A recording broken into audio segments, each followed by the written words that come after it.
Welcome to Keeping It Real, where we feature entrepreneurs who are passionate about their business and have participated in our guest blog series, shareyourstories.online. Today, we'd like to introduce you to Keelin, who is a virtual assistant and has a wonderful tagline that I absolutely love called, "She wants to be your person." Welcome, Keelin. Thanks, Trish. How are you doing today? Very well, thanks. How are you?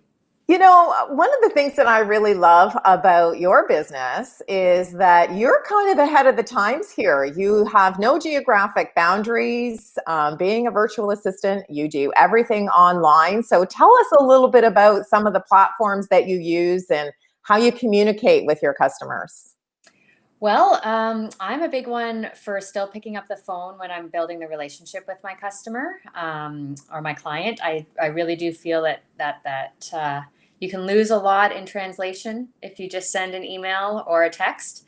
But there are also times when that makes perfect sense to send an email or to text if you need a prompt response. Zoom is a huge one for collaborating with my clients.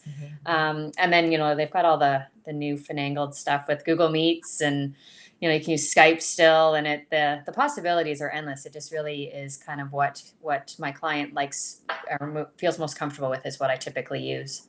Well, you know what's really interesting that you point out is based on comfort level because you and I have worked together before in the past, and you certainly know that I'm not the most technical wizard in the world. But certainly with your help in certainly the last 12 weeks, I've had to learn a lot of these online platforms. So what are the types of things that you try to do to educate or work with in conjunction with your clients to help them navigate some of these challenges that they may have with technology? Well, a lot of it is a conversation of getting a clear understanding of where they're coming from and Mhm. what their objective is. So one thing I've learned is that it's really important to have a clear outline of what we're trying to find a platform to do. Right. And then you can kind of go from there. Um, and then on top of that, it's also how much time they want to invest in learning a platform, how many people other than the client and myself are going to be using it, and then getting a clear understanding of that, you can kind of start to whittle it down to the two or three that might be the most appropriate. And then it comes down to cost and that sort of thing too. So it's a unique to every single client that I work with. So, as a virtual assistant, tell us a little bit about why you decided that you wanted to get into this type of business. Because, as an executive assistant, when you and I worked together, there really was a wonderful dynamic in terms of that one-to-one connection. And of course, life gets in the way, and we move on and we try different things. And so, tell folks a little bit about your light bulb moment and why you decided that a virtual assistant was something that you wanted to explore as an entrepreneur. Well, I think initially for me, it was family. It was, I had a son and I didn't want to be going back to work outside of the home. So I started kind of seeing what available opportunities there were at that time. And that's over 8 years ago now. So working virtually really wasn't something that was done a lot. I stumbled upon a really great opportunity that was entirely virtually based. So I worked with, my boss was in Virginia and my other boss was wherever the wind took her.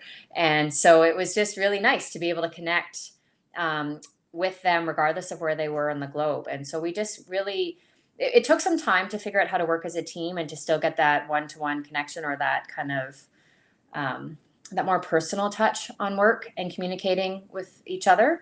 But we found platforms like Skype was a big one back in the day. You did a lot of like the messenger component of it. You just have it up all day and you could have quick conversations. And then on top of that, it was the phone calls. If you had something to chat about, you picked up the phone, and that really allowed you to make that personal connection, which is why I still do it today. So, do you think that we're all sort of navigating a new sense of normal? We're reading about all of that phrase online. We're all sort of reconnecting and trying to navigate what's the fall going to look like.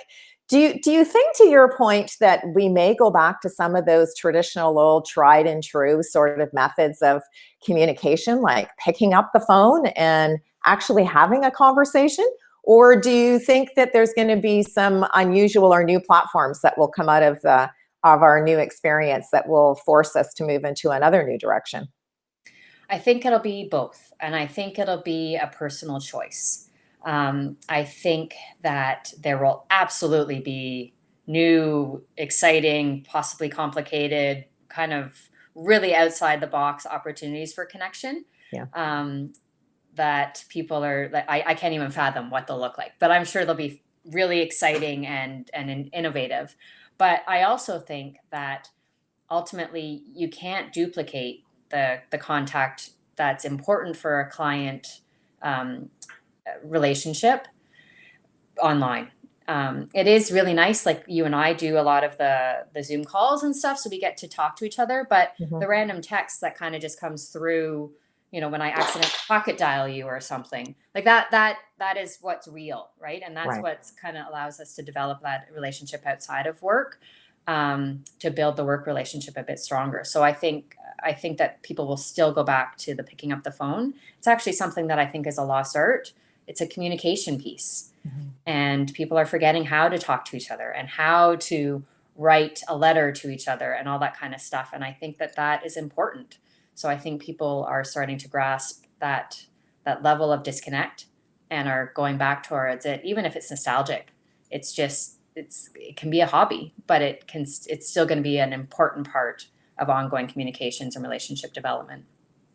You make a really interesting point about relationship development because, I mean, clearly you're trying to get to know your clients not only on a business level, but a personal level. Because if you're helping them with communication, you need to almost sit yourself in their chair, so to speak, so that the language that you use is very similar to the people that you're representing. Mhm. So, is there a particular type of client that you find that you navigate towards? Because clearly you can work in any industry. I would make an assumption that it's based on that entrepreneurial relationship where you have a connection. So tell us a little bit about that. I've had the honor of working with a lot of people in the leadership space, and I really seem to gravitate towards people in that space. I think it's a certain level of empathy and patience and a desire to truly understand one another that really kind of gears me to in that direction, because those are important components of any relationship, in my mind. But in terms of who I ultimately work with, it's really someone that makes me laugh and that allows me to be a bit ridiculous, or really can find that moment in a day when it's just kind of everybody's going in 10 different directions, but it's still okay. And we're still working as a team, even if it is slightly chaotic. So Right. that kind of understanding of the give and the take, and the importance of being able to laugh at your mistakes, or have an honest conversation about where you're at that point. And I think that again speaks to the leadership space, where people are really open to understanding where you're at that moment, and create space for that conversation.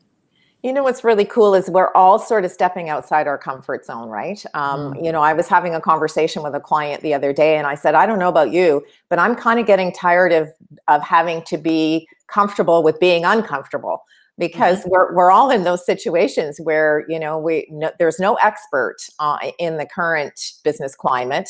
We're all trying to navigate things as best we can based on our past experience. So in terms of being outside your comfort zone, what are some of the things that you see other leaders using your expertise with the leaderships folks that you're talking about, that they're finding in their space that's really interesting or innovative at this time?